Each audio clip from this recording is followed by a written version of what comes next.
बिस्मिल्लाहिर्रहमानिर्रहीम। I hope आप सब लोग ठीक होंगे।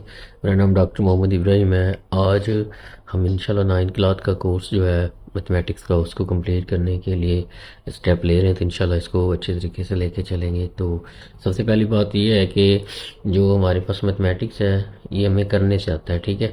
तो कोशिश करनी है आपने हर सवाल अपने हाथ से करें। हम भी कोशिश करेंगे कि आपको अच्छे तरीके से समझाएं। तो जब आप उसको अपने हाथ से प्रैक्टिस करेंगे तो इंशाल्लाह वो आपको अच्छे तरीके से मेमोराइज हो जाएगा और आपको समझ आ जाएगी, ठीक है।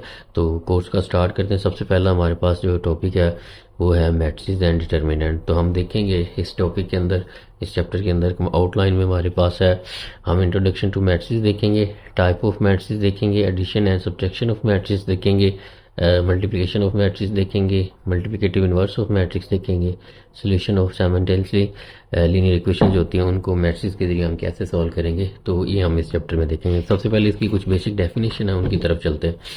तो सबसे पहले जो हमारे पास डेफिनेशन है वो इंट्रोडक्शन में है। The idea of matrix was given by Arthur कैले। आर्थर कैले जो हमारे पास एक साइंटिस्ट था, उसने इसका आइडिया दिया था। मैथमेटिशियन था, ठीक है, of the 19th century who developed the theory of matrix in 1858। तो उसने जो मैट्रिक्स की थ्योरी है वो 1858 में हमारे पास दी थी। ये एमसीक्यू आ सकता है, इसको अच्छे तरीके से आपने याद रखना है। आर्थर कैले ने मैट्रिक्स की थ्योरी दी थी और ये मैथमेटिशियन था 19th सेंचुरी का, और ये इसने कब बताया था? 1858 में, ठीक है। उसके बाद मैट्रिक्स की डेफिनेशन है अ रेक्टेंगुलर अरे of formation of a collection of real number. अब हमारे पास एक रेक्टेंगुलर अरे होती है, अगर हम उसको स्क्वायर ब्रैकेट के अंदर बंद कर दें तो उसको हम मैट्रिक्स कहते हैं, ठीक है। तो इसकी डेफिनेशन ऐसे एज इट इज आपने याद कर लेनी है। आ रेक्टेंगुलर और a formation of collection of the real number से 0 1 2 3 4 कोई भी नंबर है, अगर आप उनको ले लें, जैसे ये 0 1 2 3 4 दिया हुआ है या 7 दिया हो, तो इसको हम ऐसे लिखें 1 1 2, आगे पीछे भी लिख सकते, कोई इशू नहीं। मतलब कोई भी नंबर हमारे पास लिखे हुए हैं, ठीक है, और हम उनको इस तरह के स्क्वायर ब्रैकेट से हम बंद कर दें, इनक्लोज कर दें, and then enclose by the bracket is called is set to be form a matrix. अगर हमारे पास रियल नंबर लिखे हुए हैं या अल्फ़ाबेट्स लिखे हैं, कोई भी चीज़ हमारे पास लिखी हुई है और हम उसको इस तरह के स्क्वायर ब्रैकेट्स में बंद कर देते हैं, इनक्लोज कर देते हैं, तो उसको हम किसका नाम देते हैं? मैट्रिक्स का नाम देते हैं, ठीक है। और ये हमारे पास कुछ नंबर थे, ये हमने उसको ब्रैकेट के अंदर बंद कर दिया, तो ये हमारे पास मैट्रिक्स बन गया। इसी तरह ये भी एक मैट्रिक्स है। ये दोनों मैट्रिक्स की एग्जांपल्स हैं। उसके बाद यहाँ पे उन्होंने ये बताया कि जो मैट्रिक्स होता है उसके सिंपल हो तो उसे हम मैट्रिक्स कहते हैं, और अगर एक से ज़्यादा मैट्रिक्स हो तो उसे फिर मैट्रिसेस कहते हैं, ठीक है। ये इसकी समीशन प्लूरल फॉर्म दी हुई है, ठीक है। और उसके बाद यहाँ पे बताया हुआ है कि मैट्रिक्स जो है उनको हम कन्वेंशनली किससे डिनोट करते हैं? कैपिटल लेटर, कैपिटल ABC से हम शो करते हैं, ठीक है। तो मैट्रिक्स क्या होता है? अ रेक्टेंगुलर अरे ऑफ नंबर, ठीक है, enclose by bracket is called matrix. ये इसकी दो एग्जांपलें आ गई। मैट्रिक्स को अगर सिंगल लें तो वो मैट्रिक्स होता है, और अगर ज़्यादा मैट्रिक्स मतलब एक से ज़्यादा मैट्रिक्स हैं तो उसको फिर हम क्या कहते हैं? मैट्रिसेस कहते हैं, ठीक है। और इसको कैपिटल लेटर ABC से डिनोट करते हैं। आगे इसकी डेफिनेशन है रो और कॉलम मैट्रिक्स। रो और कॉलम मैट्रिक्स क्या होते हैं? रो और कॉलम्स क्या होते हैं मैट्रिक्स के अंदर? मैट्रिक्स के अंदर दो तरह की चीज़ें होती हैं, ठीक है।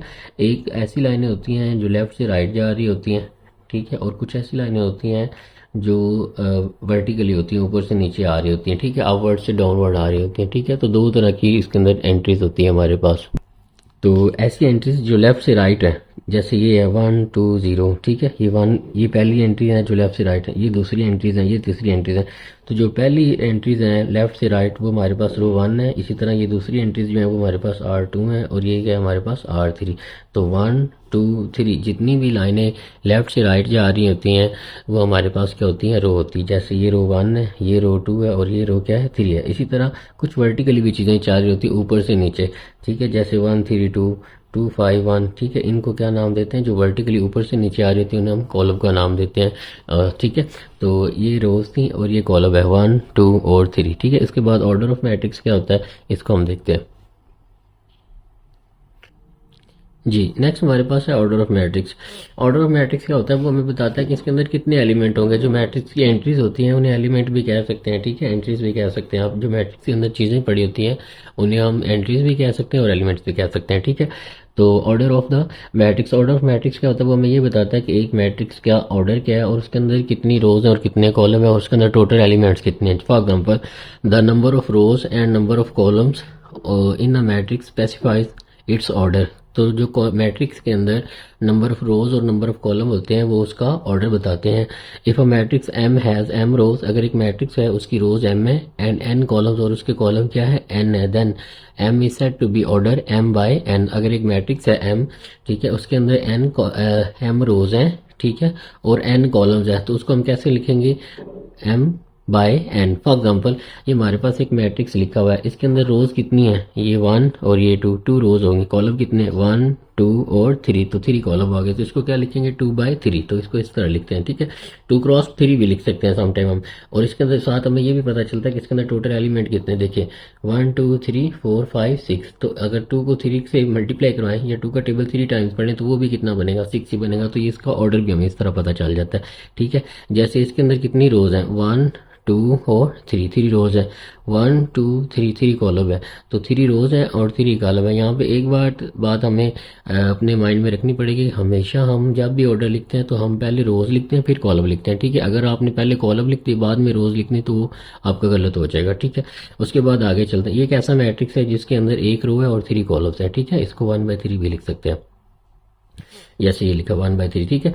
इक्वल मैट्रिक्स क्या होते हैं, let A and B two matrix. आप देखें एक से ज्यादा मैट्रिक्स आ गए तो उसको उसने क्या नाम दे दिया मैट्रिक्स का, क्योंकि ये उनकी प्लूरल आ गई। अब ए और बी दो मैट्रिक्स है हमारे पास, then A is said to be equal to B and denoted by A is equal to B if and only if दो मैट्रिक्स हैं वो इक्वल कब होंगे, वो कंडीशन बताना चाह रहा है। तो यहाँ पे हम देखेंगे कि वो कब इक्वल होंगे। पहली कंडीशन ये है कि the order of A and order of B should be same. तो ए का जो ऑर्डर है और बी का जो ऑर्डर है दोनों का ऑर्डर क्या होना चाहिए, एक जैसा होना चाहिए। There corresponding entries should be equal. कहने का मतलब ये है कि उसकी क्रॉसपोंडिंग एंट्रीज भी इक्वल होनी चाहिए। अगर यहाँ पे पहली एंट्री 1 है तो यहाँ पे भी 1 होनी चाहिए, और यहाँ पे अगर 3 है तो यहाँ पे दूसरी एंट्री भी 3 होनी चाहिए। जैसे ये 2 + 1 ये एक ही एंट्री है, ठीक है, लेकिन उसको सम करके लिखा हुआ है, ये भी 3 है और ये भी 3 बनेगा, तो इसका मतलब ये एंट्री और ये एंट्री दोनों क्या है सेम है।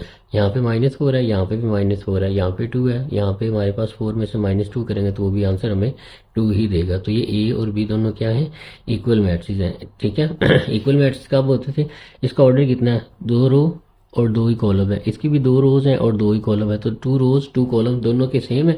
उसके बाद इनकी क्रॉसपेंडिंग एंट्रीज भी सेम है, तो इसका मतलब ये हमारे पास क्या है इक्वल मैट्रिक्स है जी। हम लास्ट एग्जाम्पल को हम देख रहे थे, ठीक है, उसको लास्ट एग्जाम्पल को हम देख रहे थे। यहाँ पे एक मैट्रिक्स एल दिया हुआ है और यहाँ पे एम दिया हुआ है, इसको चेक करना है क्या ये इक्वल मैट्रिक्स है, इक्वल मैट्रिक्स है। तो यहाँ पे पहली एंट्री 2 है, यहाँ पे 2 है, यहाँ पे 3 है, यहाँ पे 3 है, ठीक है, क्रॉसपोंडिंग। यहाँ पे -1 है, यहाँ पे -1 है, यहाँ पे 2 है, लेकिन यहाँ पे क्या है -2 है, तो इसका मतलब इनके ऑर्डर तो सेम है, पहली कंडीशन को होल्ड कर रहे हैं, ठीक है, लेकिन जो दूसरी कंडीशन है क्रॉसपोंडिंग एंट्रीज वाली उसको होल्ड नहीं कर रहे। तो इसका मतलब एल और एम जो मैट्रिक्स हैं ये इक्वल मैट्रिक्स नहीं है, लेकिन ए और बी आपस में इक्वल मैट्रिक्स हैं, ठीक है। कल हम इंशाल्लाह 1.1 को अगले लेक्चर में इसको स्टार्ट करेंगे, लेकिन आगे जाने से पहले हम आज के लेक्चर की थोड़ी सी थ्योरी कर लेते हैं, ठीक है, मतलब उसको चेक कर लेते हैं कि हम हमारी अंडरस्टैंडिंग क्या है। लेट कर लेते हैं। सबसे पहले हमें ये पता होना चाहिए कि जब हम किसी भी नंबर को, ठीक है, स्क्वायर ब्रैकेट्स के अंदर क्लोज करते हैं तो उसे क्या कहते हैं मैट्रिक्स। और मैट्रिक्स का कंसेप्ट दिया था आर्थर कैले ने, ठीक है, और एक मैथमेटिशियन था 1858 में, ठीक है, और इसको हम कैपिटल लेटर ए से बी से कैपिटल लेटर से हम इसको शो करते हैं, किसी भी कैपिटल लेटर से। उसके अंदर जो लेफ्ट से राइट लाइनें जा रही होती हैं उनको हम रोज बोलते हैं, ये R1 है और ये क्या है R2। इसी तरह ये C1 है, ये C2 है पूरा, और ये C3 है। अब ऑर्डर को कैसे लिखते हैं, हमारे पास पहले रोज लिखते हैं, रोज कितनी इसके अंदर 1 2, तो पहले रोज लिखते हैं, फिर क्या लिखते हैं 1 2 3, बाद में कॉलम लिखते हैं तो 3 कॉलम हो गए, ये इसका ऑर्डर आ गया, ठीक है। ये एक मैट्रिक्स था जिसका नाम बी है, 1 2 3 4 3 2 ये इसकी एंट्रीज हैं और इसका ऑर्डर है 2/3, ठीक है। और इसके साथ हमने देखा है कि इक्वल मैट्रिक्स क्या होते हैं, उसको हमने देखा है कि अगर उनकी क्रॉसपोंडिंग एंट्री सेम होंगी तो वो हमारे पास इक्वल मैट्रिक्स होते हैं, ठीक है। तो हम इनको यूज़ कहाँ पे करते हैं मैट्रिक्स को, अगर आपने कंप्यूटर चलाते हैं आपको पता है, तो आप जितना भी आजकल काम है वो कंप्यूटर पे हो रहा है, तो आप देखेंगे कि कंप्यूटर के अंदर जब हम एक्सेल वगैरह के अंदर काम करते हैं तो उसके अंदर भी ऐसे हमारे पास बॉक्सेस बने होते हैं, ठीक है, सेल्स बने होते हैं, जैसे ऐसे सेल्स बने होते हैं, ठीक है। इसमें तरह ये रोज चल रही होती हैं और ये कॉलम चल रहे होते हैं, ठीक है। जिस तरह मैट्रिक्स के अंदर ये रोज हैं और ये कॉलम है, सेम इसी पैटर्न पे हमारे पास जो एक्सेल है, ठीक है। वो सारा हमारे पास जो है मैट्रिक्स के ऊपर ही बेस करता है। ठीक है, जैसे जैसे हम आगे जाएंगे इंशाल्लाह हम साथ साथ इसकी एप्लीकेशन को भी साथ डिस्कस करते रहेंगे ताकि आपका इंटरेस्ट बना रहे। तो आज के लिए हम इतना ही करेंगे, इंशाल्लाह नेक्स्ट लेक्चर में हम 1.1 को वाइंड अप करेंगे। ठीक है, होप सो आपको इसकी समझ आई होगी। Thank you very much. अगर आपने हमारा चैनल सब्सक्राइब नहीं किया हुआ तो उसको प्लीज़ सब्सक्राइब कर दें। Thank you very much. अल्लाह हाफिज़।